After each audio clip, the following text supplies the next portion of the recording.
Good evening, lovely tubers. White Mexican back in with another Market Watch Investments video for you guys tonight. Getting things kicked started, we're going to start with Trident Dragon. This is the OG print, Raging from Raging Battle. Dawning from Raging Battle as an ultimate rare. This is a really old school sinker card. It's got some pretty good synergy. Back in the day, used to use this in Dragunities. It's got some really old school tech to it. It's got really awesome artwork. Unfortunately, this photo definitely does not give it justice. It looks very blurred. It's really hard to see. The Ultimate Rare is a lot more vivid, a lot more bright. It looks a lot nicer. So don't disregard this card for this photograph. It's just really not a good photograph. This is the highest print that we have here in the TCG. I'm going to go ahead and give you an opportunity to pause, read the effect here. Pretty cool. A little watered down, a little kind of not up to date with meta students currently in this year, but a really great nostalgic old school card. And the cheapest prints we're going to get here for the first editions Lightly Played is going to be about 17 bones, and then kind of just trickles up after that. There's only 2 pages of this card remaining, so it's just kind of one of those really old school, about 5Ds eras cards. Getting my history correct on the era time frame of this card, but really great artwork and just an awesome old school ultimate rare. Really quickly, I'm going to click on an alternative version here.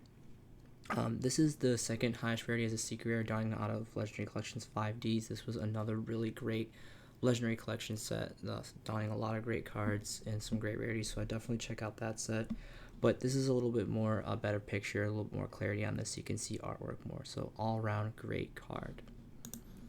Next is going to be Pot of Decomedy. So there's been, we had Pot of Avarice off, and in many ways, I think it's safe to say the majority of players would say Pot of Avarice is completely superior than Pot of Decomedy. There's 3 versions here, 2014 Megatins, OG Secret Rares, and then another version that no one really cares about. We're going to talk about the OG prints, the Secret Rares dawning from Shadow Specters. So obviously right off the start here, the negatives, there is a time stipulation. You have to play this card in the beginning of your main phase 1, and you cannot conduct your battle phase, which are very, very heavy limiting factors to this card. Artwork is great, and of course, it's high rarity of Secret Rare. Secret Rare is awesome. I love Secret Rare personally. I think it's a little bit easier to pull off because you only have to do 3 cards, 3 monsters. They do have to be different types, so you have to kind of go a little bit more playability in rainbow decks. But I would not disregard this card. People give this card a lot of crap, but it's still a really, really good card. I personally think Shadow Specters is getting up there in age, and it's just one of those old school secret rares that I still think is going to hold value. Again, Pot of Avarice is a lot more flexible, and you can...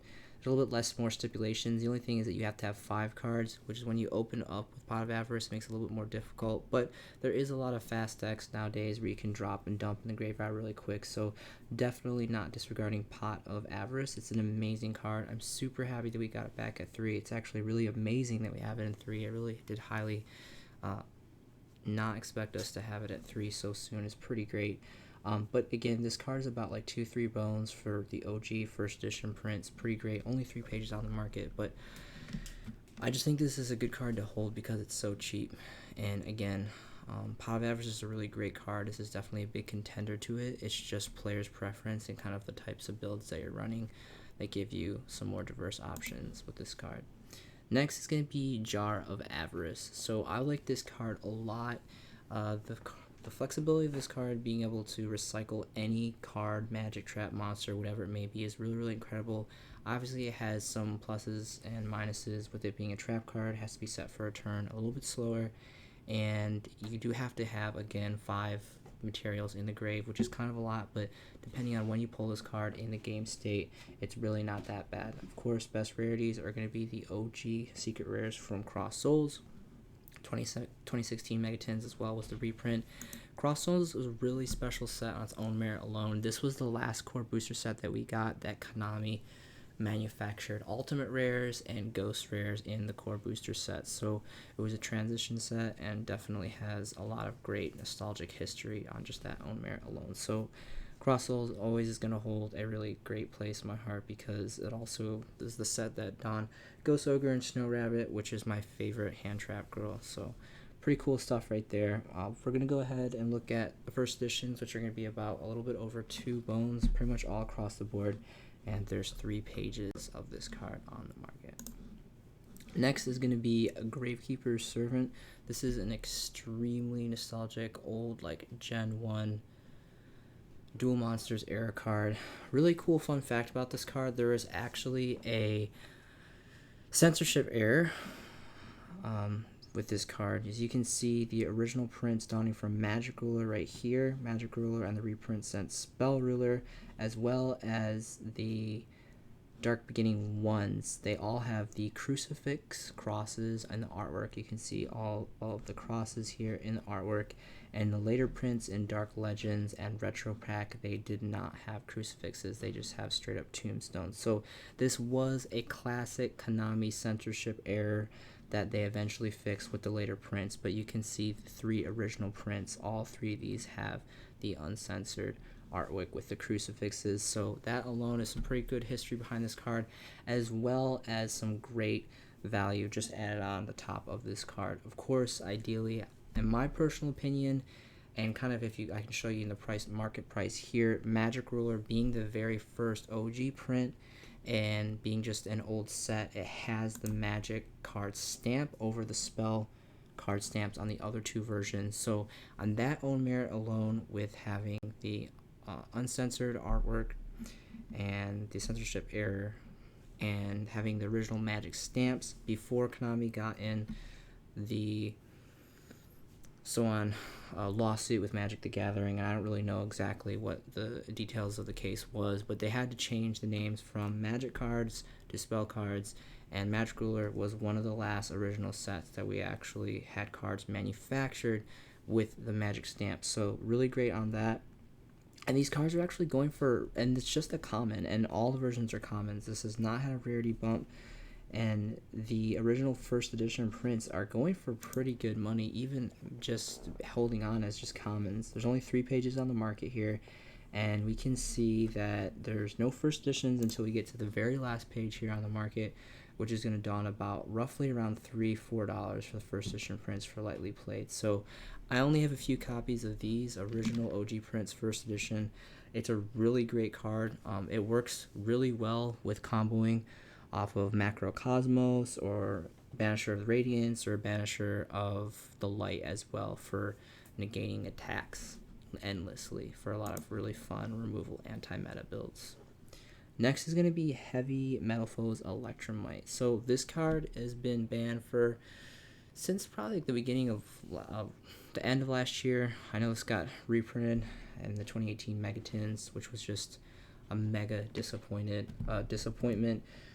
I personally invested very heavily in 2018 Megatins with much disappointment. One of the big reasons why I pre-ordered and kind of made my blunder on this investment was because I was really hoping that Ash Blossom got reprinted in the tins, and I think it kind of took the player base by surprise when Konami totally shafted everyone and decided to completely skip out on reprinting Ash Blossom, which was extremely unfortunate, but that's just kind of the way the market is when you invest and pre-order and things, and you kind of just get the luck of the draw on that, but it is what it is.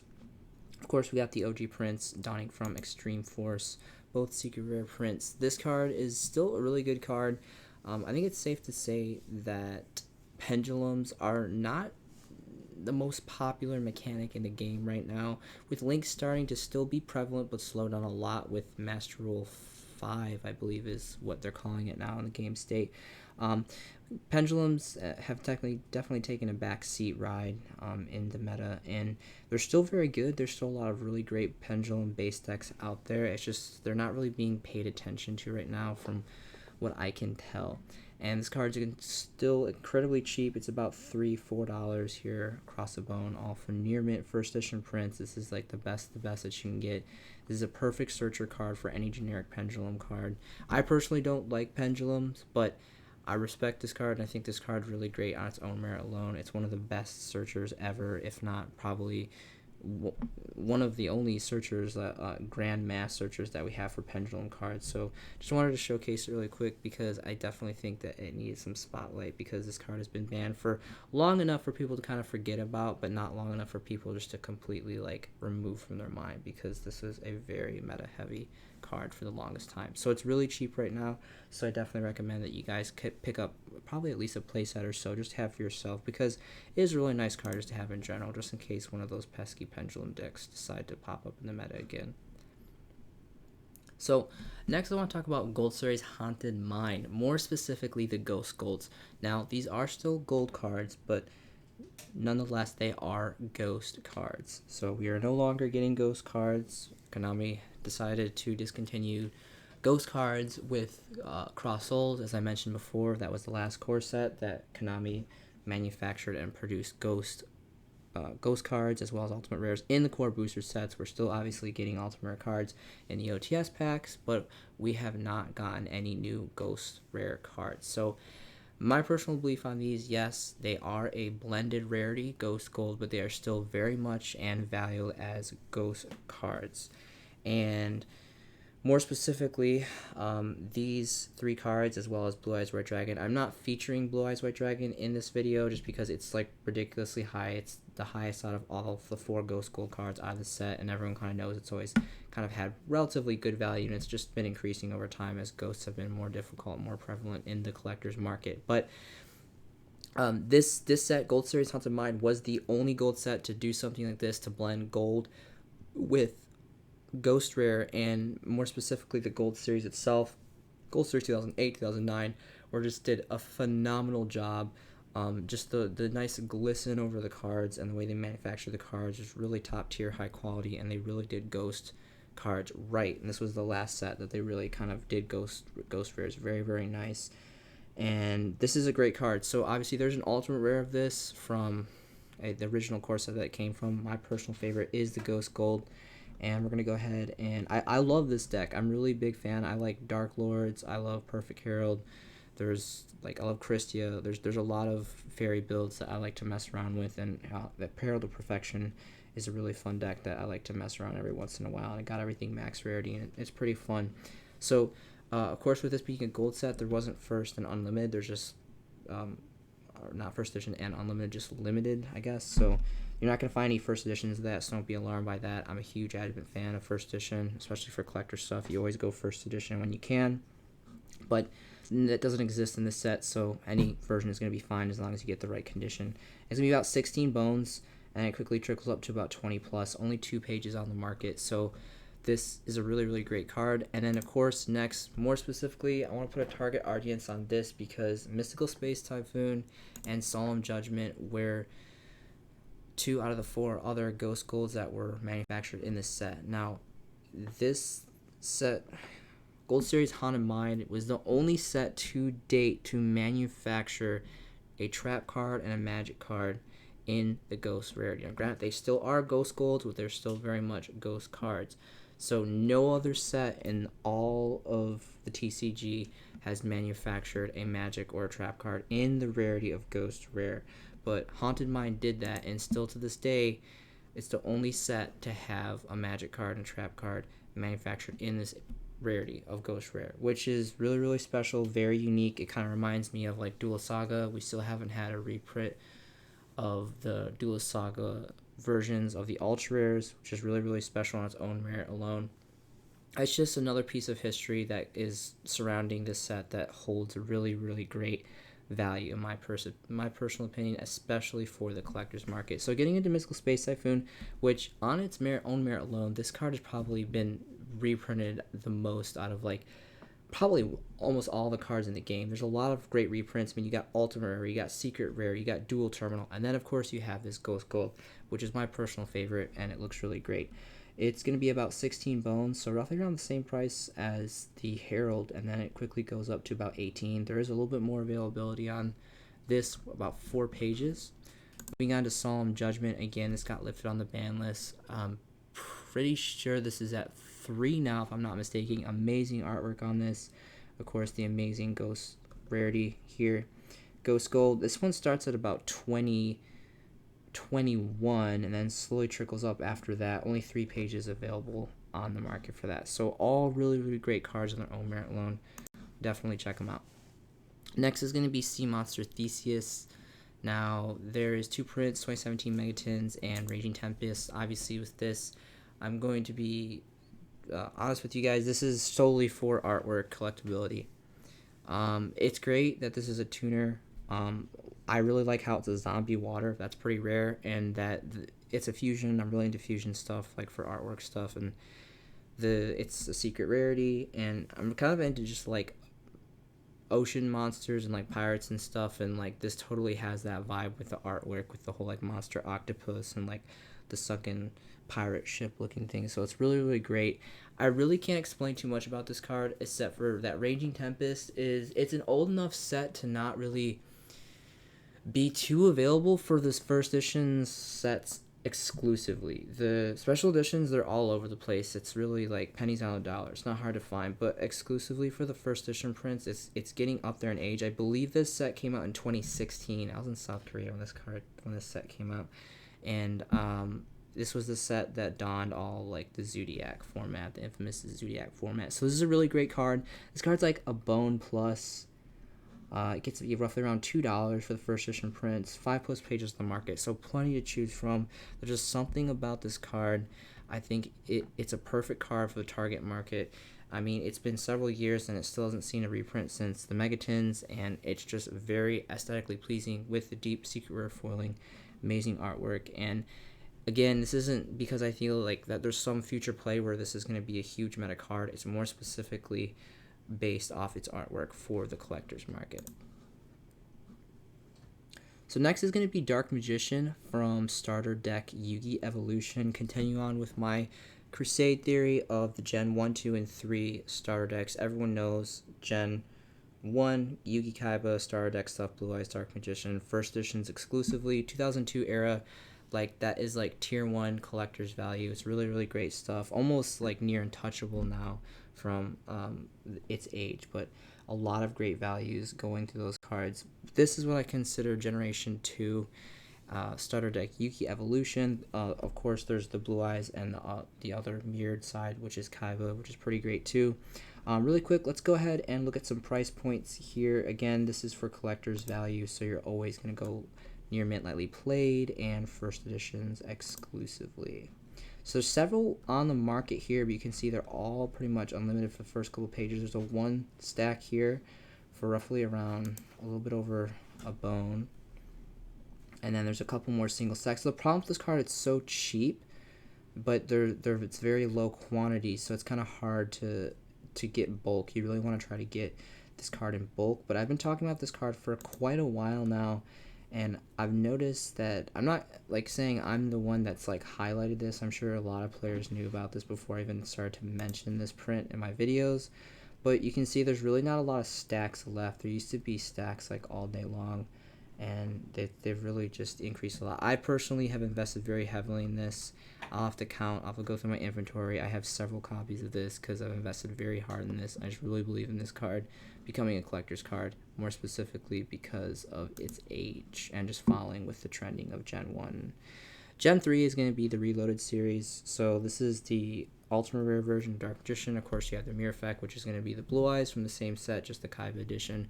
Really great stuff. Again, this is for collectability purposes exclusively. This is technically going by rank hierarchy. This would be rarity hierarchy. This would be the highest rarity of Dark Magician that we have in the TCG as an ultimate rare.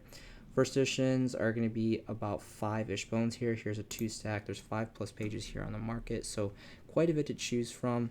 And I'm really surprised. This is like about like averaging price of what I get this. I usually get this card for about $4 or $5. So it's stabilizing, which I'm kind of happy about because it gives players more opportunity to get it at a relatively cheaper price point. But I definitely see this card as well as the Blue Eyes from the Mirror set increasing in value for collectors purposes. Next is going to be Jinzo. So this is just an awesome Gen 1 boss card. A lot of great prints here. More specifically, of course, the OG Pharaoh's Servant secrets and the 2003 Tin promo secrets. These are actually my favorite. I mean, of course, I would love to have a first edition PSV. I unfortunately have a couple unlimited versions PSV, but they're not first edition, so they're nowhere near as much as the first editions. I do have several of the 2003 tin promos. I bought a lot of these when I was a kid, and this like probably one of my favorite Yu-Gi-Oh products ever, because Jinzo was like a really big deal back in the day, and I just thought it was so cool to be able to get a secret rare version of the card as a promo in every tin. So really not much to look after. I mean, the 2008 Gold Series, it looks pretty good, and Duel Saga looks kind of good, but really wouldn't pay much attention to any of the other versions. Really, these would be the best, just the two secret rares here, but unfortunately they are very, very expensive. Really quick, I'm just going to showcase some price values for you guys, starting with the 2003 tin promo. And this card forever used to be like a few dollars, like $2, $3, $4, $5. Really not a lot of money. You can see here the first ones for lightly played start off at almost 13 bones, and it kind of trickles up after that. Only 4 pages on the market, so there's definitely been some great price fluctuations and increases in this print specifically. Of course, there's the OG PSV one, which are just going to be ungodly expensive for the first editions. Even the Unlimiteds here are holding some great value. Again, Jinzo was a big Joey Wheeler card. It was a huge anime card. Still to the day, every once in a while, people whip out Jinzo because he's just such a boss, and he's just a royal decree on legs that can like slap your opponent for 24, which is still pretty impressive on its own merit alone. Unlimited start off at 22 and then just trickle up after that. Only 3 pages on the market here. No first editions on the first or second page. We get our first edition on the third page, and it starts out at $140, and then it moves to $300, and then bottoms out at $500. So really, really incredible numbers that Jinzo is hitting. And the last card that I want to review today is going to be Maxi. So guys, we have our ban list coming up at the end of the month, potentially, and there's going to be a lot of things changing. I'm really praying and have my fingers crossed that Maxi is going to come out. I've invested heavily in this card. This is my all-time favorite hand trap card. Still to this day, this is the strongest hand card. In my personal opinion, the White Mexican throws his vote for Maxi as the number 1 hand trap card. This card is just a total game changer. There hasn't been a hand trap more powerful than this card, in my opinion. I mean, you can merit it with Ash Blossom and Joyous Spring with her diversity. It's a really great hand trap too, but nothing is gonna stop the infamy of Maxi. This card is just, I have just mounds and mounds of praise for this card. A lot of great rarities, of course. You have the ultimate rare, which is seeing just ridiculously dumb numbers. The ultimates are cool, I'm not gonna lie. They look pretty great. I've seen a few in person before, and they look pretty nice, but they're like ridiculous. They're like almost $400. Like, this is just like insane. Like, who is paying $400 for like a single piece of cardboard? It's insane. Like, I would much personally have the original OG prints, first edition secret rares from Storm of Ragnarok. That's my personal favorite. I think they look better artwork wise, and I like ultimate rare, I really do, but I just, for the price point, I just think that you can get like a nice secret rare for like way less. I mean, why not? My personal player choice, again, I run all my hand traps in super rare because they're still super rare foil. They still look nice and shiny and cool. But when you're playing, obviously, you know, they can get a little lightly played, and you want to be really careful about that. So my personal preference is the super rares, which are actually going for a pretty nice price point. I usually try to pick these up around 5, 6 is kind of the price point that I like to pick up the super rare versions. It's been a very long time since I've seen that price point. This one that's actually 8 has been like the closest in a long time. You can kind of see them just trickle up almost to about 10 relatively quickly, 5 plus on the market here. But if you want a Maxi that looks nice just to play, I think this is the ideal version.